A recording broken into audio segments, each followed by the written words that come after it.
tem aqui todas as orientações depois. A gente está na série Esperança Viva, que é a nossa série de Páscoa. Vão ser 9 mensagens, se Deus assim permitir, em 1 Pedro. Na carta de 1 Pedro, na primeira carta do apóstolo Pedro, do começo ao fim, do primeiro capítulo ao último capítulo, até o 5º capítulo. E hoje a nossa segunda mensagem, ainda no capítulo 1, encerrando o capítulo 1, que eu dei o nome de O Poder de uma Vida Ressurreta. Eu quero só lembrar antes que o tema principal de 1 Pedro é esperança. E o propósito é encher o nosso coração com essa esperança. A gente vive num contexto tão difícil de tantas coisas, né? Tanta coisa complicada. Hoje eu estava vendo uma entrevista de uma jornalista esportiva que morou muitos anos fora do país e ela teve que voltar porque ela estava trabalhando numa emissora e ela falou assim: eu nasci em São Paulo, cresci em São Paulo, mas olha, desacostumei, não consigo mais, a gente anda com medo, a gente vive com medo, a gente tem medo de tudo. E a gente vive nesse ambiente de medo, ou é medo de assalto, ou é medo de enchente, ou é medo do bloquinho, a gente tem medo de tudo, né? A gente se assusta com tudo. Esses dias eu estava saindo de um lugar, eu estava saindo de uma padaria, eu acho, na hora que eu pus o pé, vi uma pessoa correndo assim, eu já me assustei, a pessoa não precisa assustar não, eu estou só pegando o ônibus atrasado. Mas a gente se assusta, porque a gente vive com medo. A gente tem medo do futuro, a gente tem medo de como as coisas vão ser, dessa agenda anticristã que está no mundo e tentando entrar de tudo quanto é jeito nas nossas casas, na nossa mente, na nossa cabeça. E Pedro escreveu para pessoas, para igrejas que viviam tempos muito difíceis. Gente que a gente falou semana passada, gente que foi colocada para fora de casa, gente que teve que viajar para outro país, gente que teve que achar outro lugar para viver, perseguido pela sua fé, perseguido por crer em Jesus, não eram cidadãos de primeira classe, não eram considerados na sociedade, gente que podia morrer a qualquer momento, gente que passava apertos financeiros, fome. E Pedro escreve para essas pessoas para dizer: vocês não precisam e não podem desistir, porque em meio ao sofrimento, em meio à dor, em meio à luta, nós continuamos tendo esperança. E Pedro diz que essa esperança é uma esperança diferente. Ela é uma esperança viva. Ela é uma esperança viva, porque a base da nossa esperança, nós dissemos na semana passada, é a própria pessoa de Jesus Cristo. E Jesus Cristo, através da sua ressurreição, está vivo. Então, a nossa fé e a nossa esperança estão vivas em Cristo Jesus. A gente também lembrou que Pedro não escreve essa carta sozinho. Ele escreve com um grande amigo de Paulo, Silvano, ou mais conhecido como Silas, que acompanhou o apóstolo Paulo em inúmeras viagens, em inúmeros lugares, durante a sua segunda viagem missionária. E agora, provavelmente, o apóstolo Paulo estava preso já para morrer, ou já tinha sido morto. E Silvano agora se encontra com Pedro. E eles dizem lá no final da carta que eles escrevem da Babilônia. E muita gente entende que esse é um código para dizer: nós estamos escrevendo de Roma.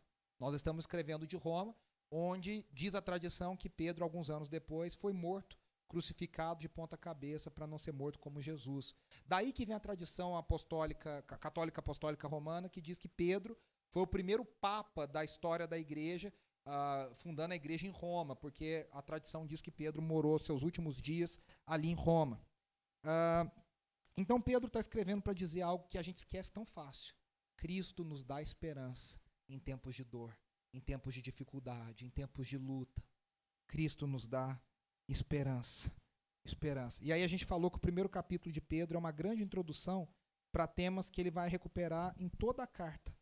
E aí eu falei semana passada eu preguei nos primeiros 5 versículos, que diz que nós somos chamados para uma esperança viva. A ênfase na grande salvação operada por Deus. Se você se lembra, a gente até falou que a gente não faz nada. A salvação ela é toda operada por Deus. Quem faz, quem começa e quem termina a nossa salvação é Deus. A santificação é um outro papo, mas a salvação, quem começa e quem termina é só Deus. A gente não faz nada para ser salvo. Pedro diz que nós somos escolhidos pelo pré-conhecimento de Deus. Ou seja, olha que coisa linda, né? eu até falei isso, né? Que alguns acham que Deus foi lá no futuro, espiou, voltou e contou um spoiler. Tem quem gosta daquela trilogia, não sei se o Matheus gosta, eu amo aquela trilogia De Volta para o Futuro. Os mais antigos aqui vão lembrar, né? E tem um, acho que é no segundo, né? Que o rapaz vai para o futuro, o Biff, que é o vilão da história, ele vai para o futuro e ele sabe quem que venceu os jogos, os campeonatos e tudo mais. E aí ele volta para o passado e aí ele já sabe quem venceu, então ele faz as apostas esportivas e ele fica milionário, porque ele acerta tudo. Porque ele já sabe quem que vai ganhar, ele já sabe quem que ganhou o prêmio, quem que fez o gol, quem que virou na última hora, né? Hoje, no mundo das apostas esportivas, aí quem tivesse um tipo de informação desse estava milionário mesmo, né? Apostava naquelas zebras lá e ganhava muita grana. Mas não é o caso aqui. Pedro está dizendo, assim como Paulo diz em várias das suas cartas, que Deus ele nos escolheu não porque ele foi lá no futuro e viu quem que ia ser salvo e aí ele volta para escolher. Não, Deus nos escolheu pela sua poderosa e completa sabedoria e conhecimento. Deus nos escolheu em critérios que eu e você não sabemos. E cá entre nós, a gente não tem que se vangloriar de ter sido escolhido. Porque significa... Paulo diz que Deus escolheu as coisas loucas para envergonhar as sábias. Deus escolheu as coisas que não são para envergonhar as que pensam que são. Então, se eu e você estamos na lista dos escolhidos, a gente é louco e não é, né? Mas Deus, na sua infinita graça e sabedoria, nos escolheu, nos preparou para sermos salvos por Jesus. E agora, no restante do capítulo, Pedro vai falar sobre sermos chamados para lidar bem com o sofrimento. Como que o cristão lida com o sofrimento? E depois ele vai falar sobre sermos chamados para orientar as nossas vidas em direção à glória de Deus. E aí, eu queria que a gente lesse agora do 6 ao 12. 1 Pedro 1, se você puder abrir aí no seu celular, sua Bíblia impressa. 1 Pedro 1, nós vamos ler do 6 ao 12. Pedro diz assim, eu vou ler na Nova Versão Internacional, a NVI. Nisso vocês exultam, ainda que agora, por um pouco de tempo, devam ser entristecidos por todo tipo de provação. Assim acontece para que fique comprovado que a fé de vocês, que vocês têm, muito mais valiosa do que o ouro que perece, mesmo que refinado pelo fogo, é genuína e resultará em louvor, glória e honra quando Jesus Cristo for revelado. Mesmo não o tendo visto, vocês o amam. E apesar de não o verem agora, creem nele e exultam com alegria indizível e gloriosa, pois vocês estão alcançando o alvo da sua fé, a salvação das suas almas. Foi a respeito dessa salvação que os profetas que falaram da graça destinada a vocês investigaram e examinaram, procurando saber o tempo e as circunstâncias para os quais apontava o Espírito de Cristo que neles estava, quando lhes predisse os sofrimentos de Cristo e as glórias que se seguiriam àqueles sofrimentos. A eles foi revelado que estavam ministrando não para si próprios, mas para vocês, quando falaram das coisas que agora lhes foram anunciadas, por meio daqueles que lhe pregaram o Evangelho, pelo Espírito Santo enviado do céu, coisas que até os anjos anseiam observar. Vamos até aqui. Primeira coisa, Pedro vai falar sobre uma fé genuína que é testada e aprovada em meu sofrimento. Tem uma música que o Renascer Praise gravou no Renascer 15, que diz, o Senhor conhece os que são seus, ouve a voz. Vocês lembram dessa música? E aí ele fala, a música fala, né? Ser reconhecido, guardado por transformação, aprovado pelo fogo, habilitado pela unção. Não existe fé em Deus que não é provada, testada e aprovada. Claro que Deus, eu não estou querendo dizer que Deus é um professor carrasco. Eu sempre conto isso, eu tinha uma professora de matemática que ela era, irmãos, ela não era de Deus não, ela era complicada. Ela é brilhante. A melhor professora de matemática que eu já vi na vida, mas ela era rancorosa. Ela tinha um rancor ali dentro dela. Aí o que ela fazia? Ninguém perguntava nada porque tinha medo dela olhar pra gente. E aí a gente fala assim, professor, mas eu não entendi. Ela falava assim, fica em pé. Aí mandava a gente ficar em pé no meio da sala. Pensa, adolescente, ficar em pé no meio da sala. Aí ela falava assim, você é meu chuchu. Chuchuzinho da mamãe. Aí a gente falava, ué. Ela falava, eu não falo chuchuzinho da mamãe porque eu gosto de você. Eu falo porque chuchu é uma coisa sem graça, que é feito de água. E quando a gente espreme, não sai nada, só fica água. E no dia da prova eu vou te espremer e vai sair nada de você, vai sair só água de você. E eu vou ficar feliz de te dar um 0. Era um mundo que a gente não chamava isso de bullying. Acho que hoje seria um pouco de bullying isso, né? E ela falava assim, pesado. Deus não é esse professor que fica esperando a gente tropeçar para falar, te peguei, agora você vai preso comigo, vou te botar no castigo, vou te botar o chapéu de burro, vou te botar virado para a parede. Deus não é esse professor que fala para os anjos, que nem o Chaves fala para o Nhonho, né? Ai, que burro, né? Dá 0 para ele. Não, Deus não tem prazer em nos reprovar. Deus nos testa para que a gente mesmo saiba como é a nossa vida com Ele verdadeiramente. Às vezes a gente acha que a nossa fé é mais madura do que ela é. A gente se gaba de ser mais espiritual do que a gente verdadeiramente é. Aí Deus coloca uma provinha para mostrar para a gente que a gente não é tão espiritual quanto a gente achava. Que a gente desce da cruz mais fácil do que a gente achava. Que a gente não tem tanto fruto do Espírito como a gente esperava. E tem situações que são contrárias. Às vezes a gente se acha de menos. Às vezes a gente acha que a gente é pequeno demais. Às vezes a gente acha que a gente está começando. E Deus coloca uma prova para a gente para dizer o seguinte: olha, você está preparado, você está pronto. Confia no trabalho que eu estou fazendo na sua vida. Das duas formas, Deus quer nos mostrar. Lembra o que o apóstolo Paulo diz em várias cartas, né? Não pensem nem mais nem menos de vocês. Pensem equilibradamente sobre vocês. Enxerguem quem vocês realmente são. Então, quando Deus nos prova, Ele nos prova para que a nossa fé seja testada, aprovada, para que a gente saiba onde nós estamos na caminhada. A primeira coisa que Pedro fala aqui é sobre o propósito do sofrimento. Eu acho legal que ele não desqualifica o sofrimento. Tem alguns lugares, algumas vertentes cristãs que desqualificam o sofrimento. Crente que é crente não sofre. Crente que é crente não duvida. Crente verdadeiro não chora. E aí, a gente muitas vezes acha que a gente não é tão crente assim, porque afinal a gente duvida. Afinal a gente tem medo. E aí você olha para o lado, você só vê querubim, serafim, você fala, meu Deus, eu sou muito pecador. Você vê do teu lado lá, você está duvidando, você está pensando, meu Deus, será que vai dar? Será que não vai ser? E aí você olha para o lado, tem uma quarta pessoa, a quarta pessoa da trindade do teu lado, você não fala nada, você fala, eu sou um miserável pecador, eu que estou fraco. Não. Pedro, primeiro, ele não desqualifica e nem nega a realidade do sofrimento. Mas ele diz uma razão pela qual nós podemos exultar no sofrimento. E aí que está, o evangelho transforma a gente em pessoas malucas e loucas para esse mundo. Porque a gente tem uma razão para se alegrar em meio ao sofrimento. E Pedro diz que a gente exulta não por causa das provações. A gente exulta apesar das provações. Então, eu quero deixar bem claro, né? A dor e o sofrimento, elas não têm nada de bom. Dor dói, sofrimento traz sofrimento. Hoje eu estou citando Renascer Praise, né? Tem uma outra música do Renascer Praise que a Sônia Hernandes diz assim, tem dor que a gente sente que o jeito é sentir. Tem dor que a gente só precisa sentir. Tem dor que a gente só precisa passar por ela. Dor é dor, sofrimento é sofrimento. E eles são consequência de um mundo caído, de um mundo em pecado, de um mundo que abandonou Deus, que foi contra Deus. Eu me lembro há quase 20 anos atrás, a gente vai ficando velho, né? Há quase 20 anos atrás eu ouvi o pastor Ariovaldo Ramos contando uma história. Que um dia ele estava num lugar e uma pessoa falou para ele assim, você é pastor?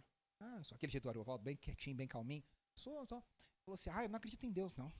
Se Deus existisse, como é que tem tanta gente no mundo que sofre? Criança doente, gente passando fome, necessidade. Por que tem gente com necessidade especial? Aí ele perguntou para o pastor, falou, por que tem criança que nasce com necessidade especial? Se Deus fosse bom, não nasceria. E aí ele fala, engraçado, eu creio em Deus justamente por causa disso. Aí a pessoa se assustou, né? Falou, por causa disso? Ele falou, porque era para todo mundo nascer assim.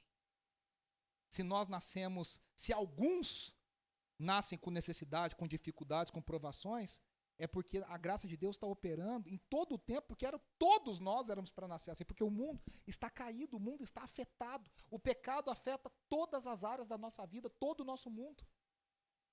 Todo o nosso mundo. O pecado afeta tudo na nossa vida.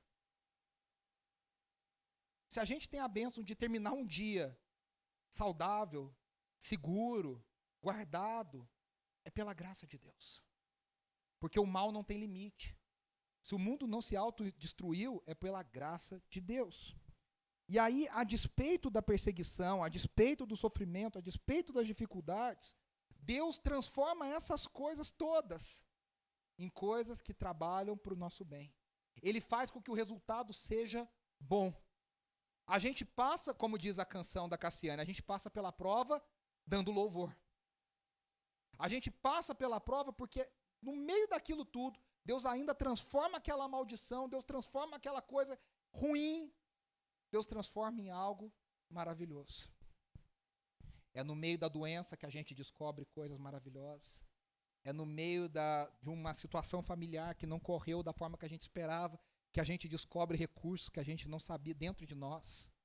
É na falta de recursos financeiros, muitas vezes, que a gente descobre formas de viver, e descobre generosidade e descobre oportunidades que a gente não sabia. Deus trabalha em meio ao sofrimento para que o resultado seja bom. O Charles Swindoll, grande comentarista bíblico, pastor, ele fala sobre 4 verdades que Pedro fala aqui nos versículos 6 e 7, sobre o sofrimento e as provações. A primeira coisa que ele diz, as provações são necessárias para que nós nos humilhemos e voltemos para Deus. Infelizmente, não sei porquê, eu e você somos seres que só voltamos para Deus na hora do aperto da necessidade. Eu nem conheço todos vocês tão bem assim, mas eu afirmo que as coisas são assim. Porque essa é a essência do ser humano. Quando a coisa vai bem, a gente, esquece. A gente esquece que é pó, a gente esquece que é pequeno, a gente esquece que a gente é dependente, a gente começa a se achar. E aí vem uma provação, vem uma luta, vem uma dificuldade, que aí você não tem para onde correr. A gente tem o costume de falar, né? Agora só me resta orar. Agora só Jesus. Meu querido, é sempre só Jesus. É sempre só a oração. Mas tem hora que a gente realmente se vê sem recurso. Quantas pessoas milionárias, com influência, você conhece, você já viu, eu já vi, já conheci, que não tiveram o que fazer na hora do aperto. Somos todos iguais. Na hora da luta, somos todos iguais. E aí, a luta, primeira coisa, nos humilha, nos quebranta, nos coloca no nosso lugar. O sofrimento, ele nos humilha, para que nós busquemos a Deus. Essa é a história do povo de Israel, né? O povo de Israel, no Antigo Testamento inteiro é isso. Deus começa a abençoar, eles buscam a Deus, Deus abençoa, eles começam a prosperar. Quando prospera, esquece de Deus, aí Deus traz um sofrimento. E aí volta todo o ciclo. Todo o ciclo acontece de novo. Segunda coisa sobre as provações. Elas são angustiantes. Elas são difíceis e elas são dolorosas. De novo, não deixe que alguém te fale que você não tem o direito de sofrer. Nós somos crentes, nós cremos em Jesus, mas nós temos o direito de sofrer. Nós temos o direito de chorar. Nós temos o direito de acordar um dia e falar, tá tudo errado, tá tudo ruim, tá tudo difícil. Porque essa é a nossa vida. Essa é a nossa vida. E aí tem uma outra coisa. Não sei se você prestou atenção, Pedro fala assim, todo tipo de provação. Pedro está dizendo, as provações elas vêm e olha, é um cardápio bem variado de provação. Tem gente que costuma dizer que provação não vem sozinha, ela só anda em grupo, né? Quando vem, ela vem de um monte. Você já tá difícil, aí você já bateu o carro, aí alguém fica doente, aí você perdeu não sei o que lá, aí você fala, meu amigo, mas vem tudo junto? Né? Elas andam em bando. Todo tipo de provação. Paulo fala sobre isso, né? Eu já passei por todo tipo de coisa. Já fui apedrejado, já fui perseguido, já fui xingado, já fiquei nu, já passei fome. É todo tipo de provação. Elas são variadas. Elas são de diferentes formas. E a outra coisa, a última coisa, é que elas revelam, e aqui está o propósito, elas revelam e provam se a nossa fé é autêntica, se a nossa fé é legítima. E aí ele fala sobre o ouro. Ele fala, ela é mais verdadeira e mais pura do que o ouro quando é refinado. Veja, o ouro já é um metal que quando é refinado se torna puro. E ele diz, a fé de vocês se torna mais pura do que o ouro. Então a aprovação ela mostra para mim e para você se a nossa fé é autêntica, se a nossa fé é verdadeira. Meus irmãos, a gente passa situações na vida. Hoje eu particularmente tenho até uma coisa que eu sempre lembro. Essa canção que nós cantamos hoje, do Diante do Trono, confio em teu amor que não... Nós vamos cantar ela de novo com letra, para todo mundo cantar, belezinha, maravilhoso. Essa canção eu cantei no velório da minha mãe. Eu e a Rebeca ministramos no velório da minha mãe, com o corpo da minha mãe na nossa frente, como se estivesse aqui, nós cantamos essa canção. E quando nós chegamos em casa, minha mãe faleceu aos 56 anos, em 2011. Do dia que nós descobrimos o câncer que ela tinha, assim, vamos dizer, a real situação do câncer que ela tinha, para o dia que ela morreu, foram 4 dias. E de tudo que nós passamos, foi muito difícil, foi muito complicado, foi muito choro, foi muita dor, a saudade permanece. Mas de tudo que a gente passou, quando eu olho para trás, eu vejo que naquela dificuldade, Deus olhou para a nossa família, eu falo isso com a maior humildade do mundo, mas eu acho que Deus se alegrou porque nós passamos por aquele teste, sem murmuração, sem esmorecer, sem perder a confiança em Deus. Claro, tem dias que a coisa pegou, mas a gente passou, eu acho que a gente, pela graça de Deus, foi aprovado. No testemunho, na verdade, na autenticidade da nossa fé. Sabe aquelas coisas que a gente fala, você fala assim, e eu falava muito isso, eu sempre fui muito ligado com a minha mãe, e eu falava assim, nossa, perder minha mãe, eu não consigo nem imaginar como vai ser. A gente não sabe que a gente tem força para resistir. A gente não sabe que a gente tem força para aguentar.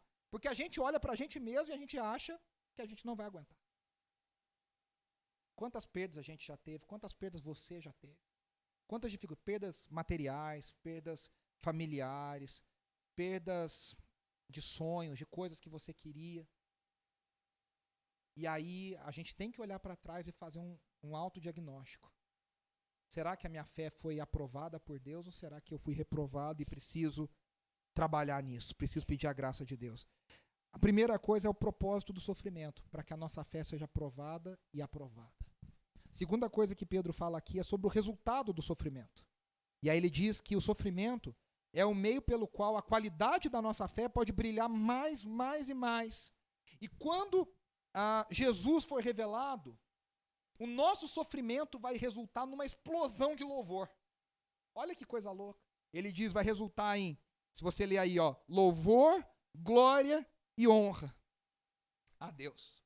Se a gente ler o livro de Apocalipse, a gente vai perceber que o livro de Apocalipse tem uma cena, que se a gente estivesse lendo assim para valer, como diz, a gente não lê a Bíblia para valer, mas se a gente estivesse lendo para valer, tem uma cena de Apocalipse que é de Hollywood, assim, é um negócio maravilhoso. É um coral cantando diante do Cordeiro de Deus, e a coisa acontecendo e brilhando, e louvor e som, e anjos e seres viventes. É um cataclisma.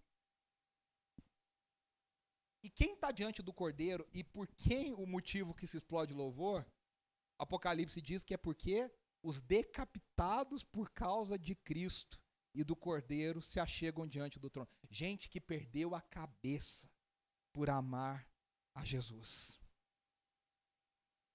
Teve muita gente na história e tem todos os dias que sofre, que perde emprego, que perde familiares, que perde posição por amar a Jesus e por pagar o preço do Evangelho. Pedro está dizendo, meus irmãos, saibam de uma coisa, esse sofrimento de vocês não está escondido de Deus. Deus não está esquecendo dele. Deus não vai esquecer, Deus está guardando. E no dia que Cristo for revelado, esse sofrimento vai se transformar num motivo de louvor e o céu vai explodir em louvor e gratidão a Deus e glória e honra a Deus. Você já parou para pensar? Eu acho isso muito legal.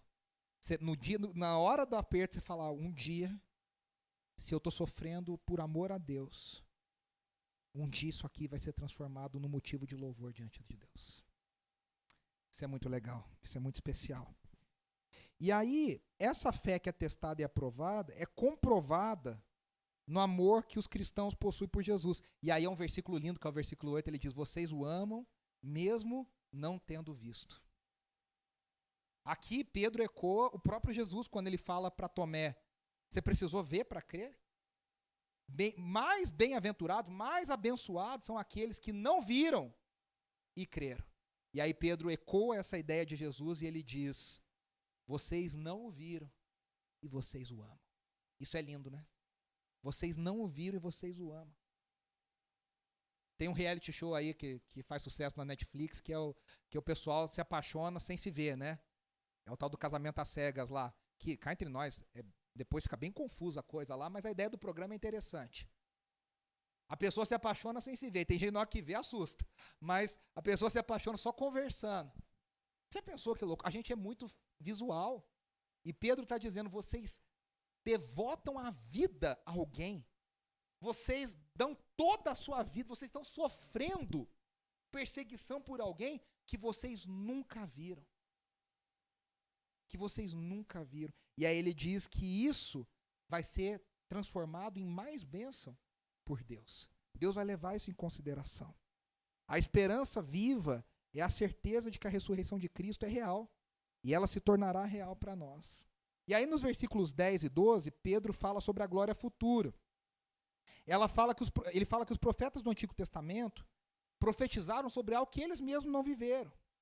Então o que ele faz? Ele fala, olha, os profetas olharam para o futuro com esperança. Eles também estavam sofrendo. Isaías profetizou quando Israel estava deixando de existir. Jeremias morreu sozinho, abandonado, numa nação despedaçada pelo pecado, invadida pelos babilônios. E eles profetizaram coisas que eles mesmos não viram, dizendo, olha, eu tenho esperança que um dia isso aqui vai ser real. O que Pedro está fazendo? Pedro está dizendo o seguinte, meus irmãos, vocês não viram e vocês o amam. Mas veja, a gente tem uma certeza. Porque os profetas também profetizaram coisas que eles não viram, e agora a gente já sabe que já aconteceram. Eles estão olhando de uma posição daqui para trás, dizendo, olha, os profetas falaram lá, e Jesus veio aqui, eles não sabiam que vinha, mas a gente já passou.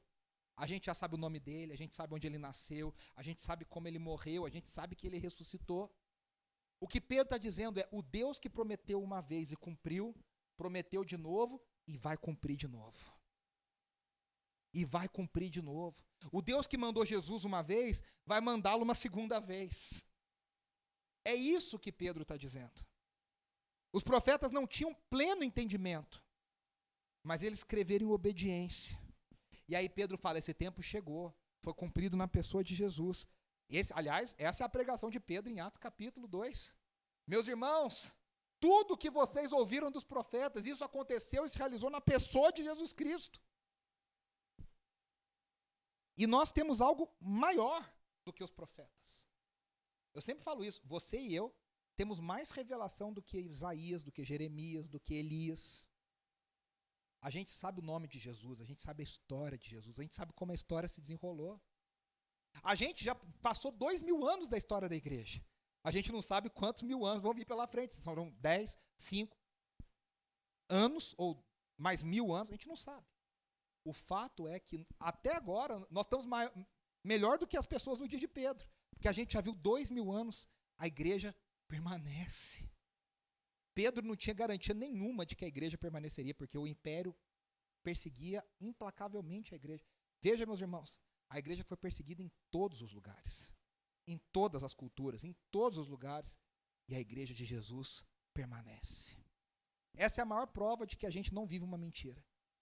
Onde quer que seja, na ditadura mais horrorosa, atrás da cortina de ferro, atrás do comunismo, do nazismo, de qualquer coisa, o evangelho de Cristo Jesus permanece e floresce.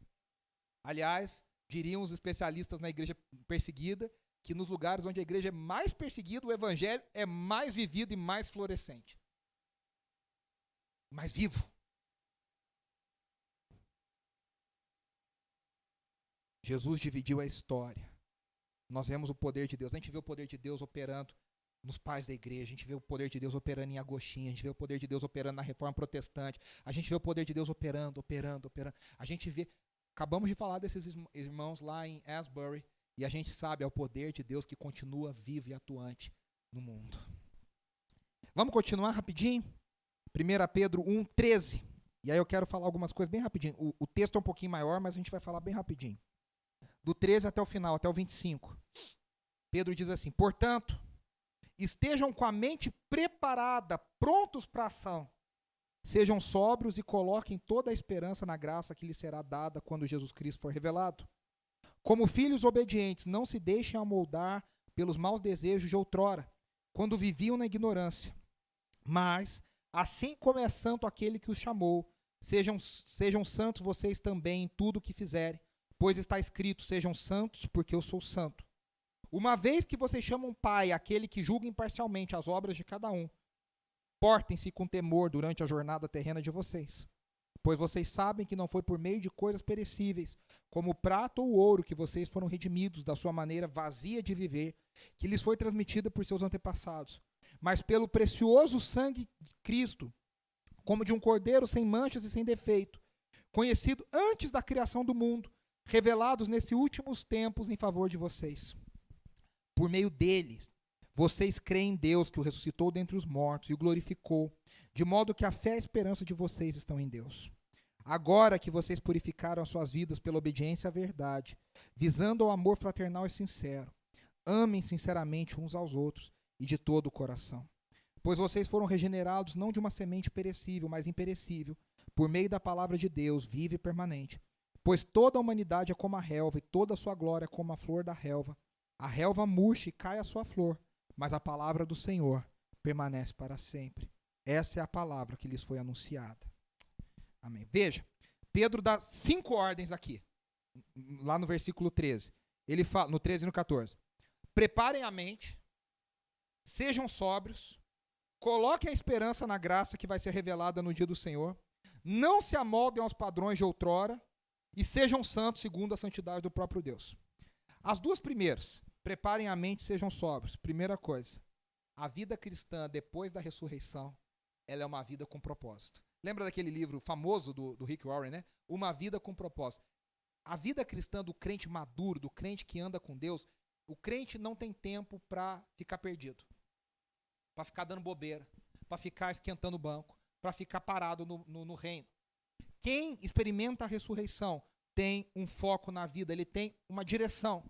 Então, o cristão que ressuscitou com Cristo, ele agora tudo que ele faz é por Cristo. Então, vou dar um exemplo aqui. Você troca de emprego, você fala, porque Deus mandou eu trocar. Você muda de cidade, porque Deus mandou você mudar. Você casa com alguém entendendo que aquilo vai ser... Claro, Deus não vai brilhar e falar, é essa pessoa. Mas tudo que a gente faz, a gente procura entender que Deus está nesse processo. A gente pode até errar, a gente pode até tropeçar, a gente pode tomar decisões equivocadas. Mas a gente tem o desejo sincero e verdadeiro de entender que tudo que a gente faz é para um propósito no reino de Deus. Deus nunca disse, faz o que você quiser da tua vida e vai domingo na igreja que está tudo certo. Desde que você vá domingo na igreja, você faz o que você quiser. Isso não existe. A nossa vida toda, ela tem um foco, ela tem uma direção, ela tem um propósito. Então não dá tempo da gente ficar perdido, sabe? Eu sempre falo isso. Infelizmente, tem pessoas que estão mais perdidas que Adão no dia das mães, tentando entender o que Deus falou, o que Deus fez, para onde que eu vou, o que eu faço, o que está acontecendo. E Deus nos deu um propósito. O Evangelho transforma o nosso modo de pensar. E aí, essa sobriedade do Evangelho, ela não me coloca nem no otimismo barato. Como é que chama aquele personagem? É poliana, aquele que acredita em tudo? É assim que fala, né? Você não é nem poliana, ou seja, ingênua demais, mas você também não é cínico demais. O que é cínico demais? A pessoa que não crê em nada. A pessoa que não acredita em nada. A pessoa que já perdeu a esperança em todas as coisas. O Evangelho equilibra a gente. Eu não tenho nenhum otimismo barato e nenhum pessimismo exagerado. Eu tenho sobriedade. Eu tenho sobriedade. O mundo é caído, mas Deus é comigo. Eu sou ninguém, mas Deus está comigo. Eu tenho fé em Jesus Cristo. Qual que é o nosso foco? Nosso foco maior, aguardar a manifestação de Jesus Cristo no último dia. O que nós estamos esperando? A manifestação de Jesus no último dia, na parousia do Senhor, no dia do Senhor. Aí Pedro fala sobre obediência.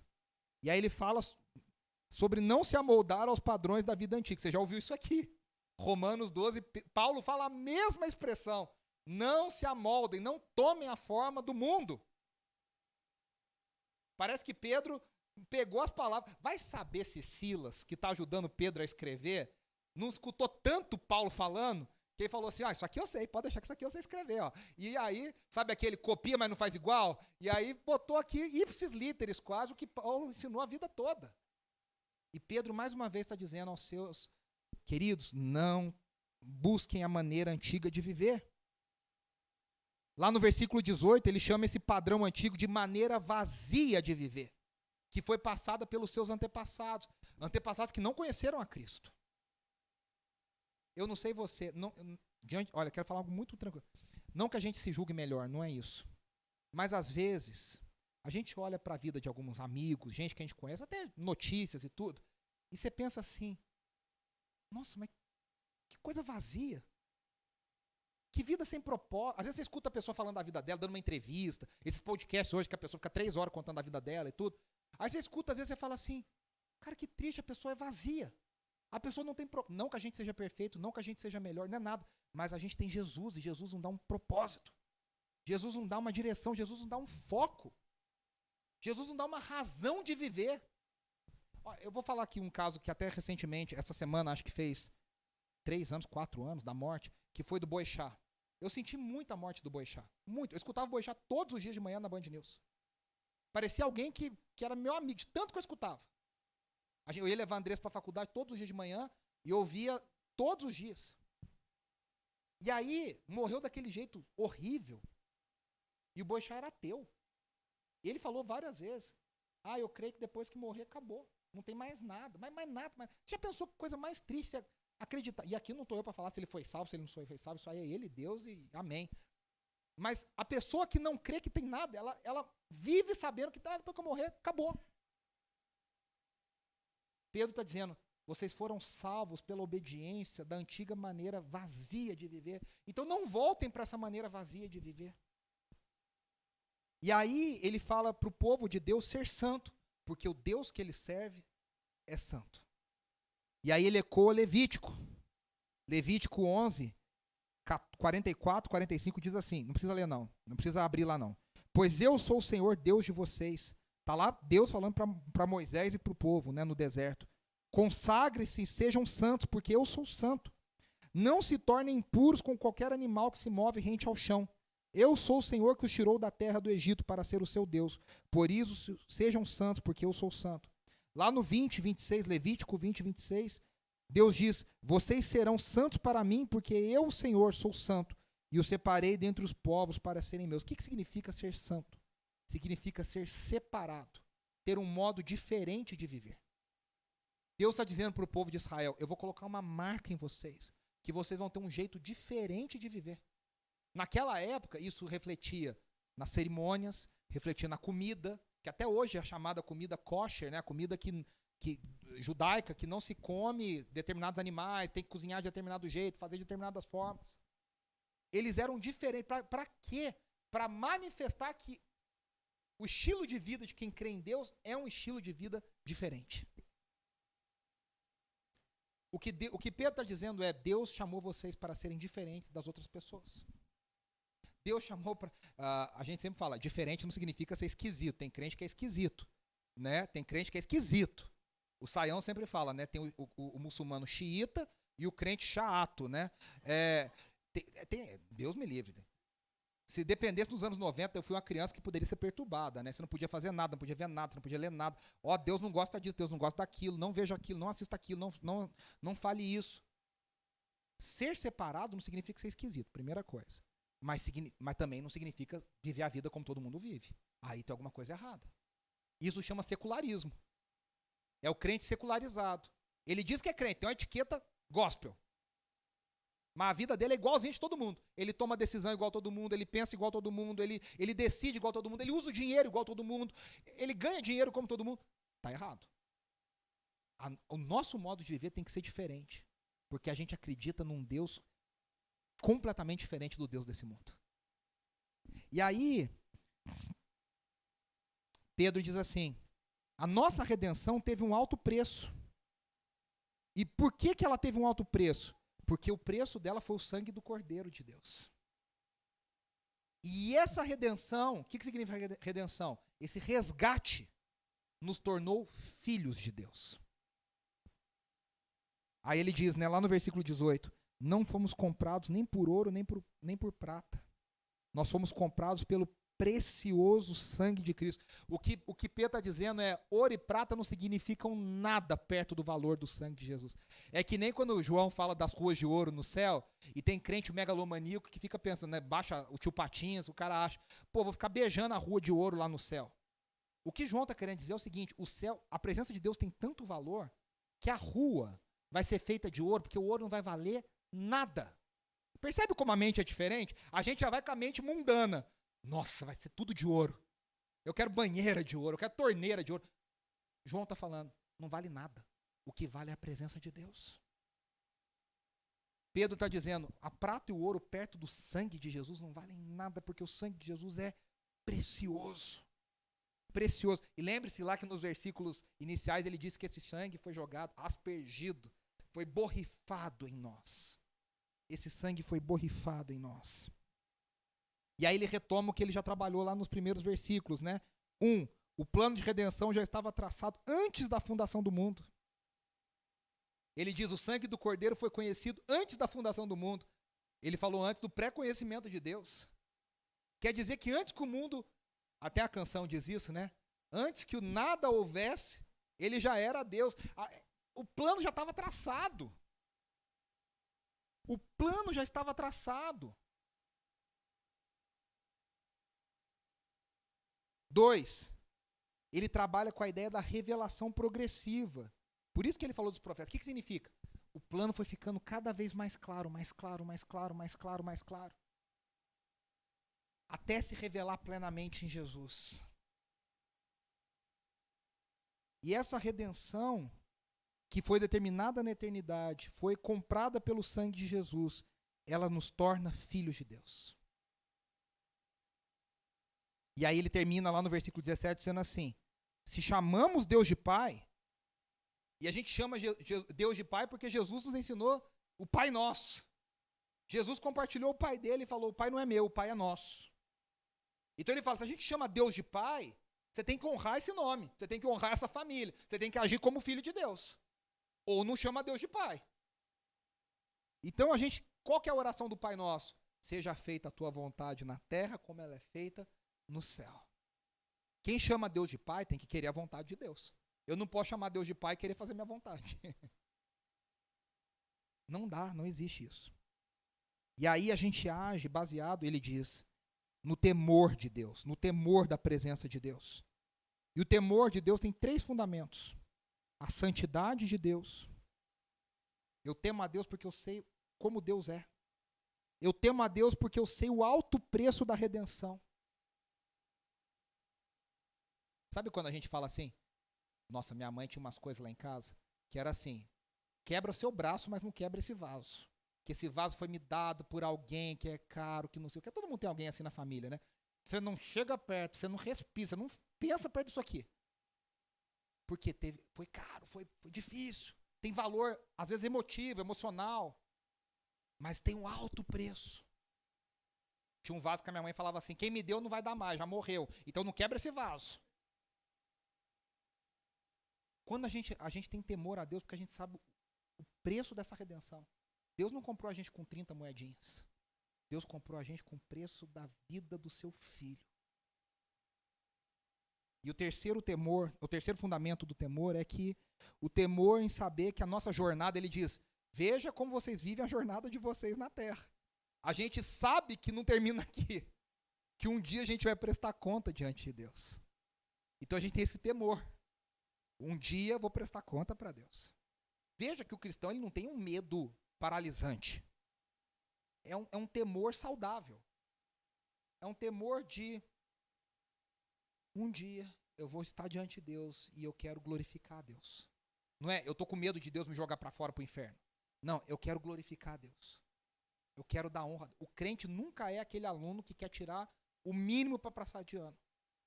O crente ele quer tirar nota 10 para alegrar Deus. Para dar honra máxima a Deus.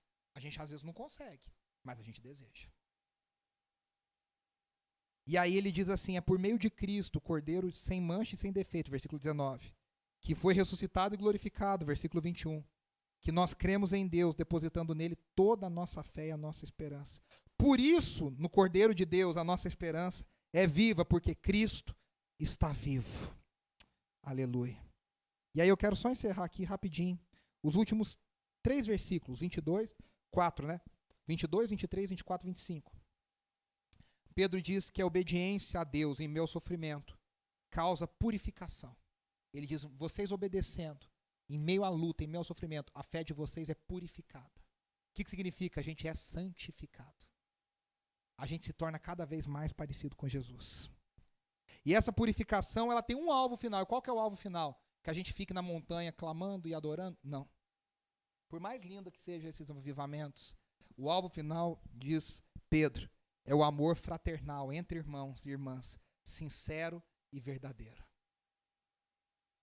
Lembra que a gente falou em Gálatas, qual que é o maior fruto do Espírito? O amor.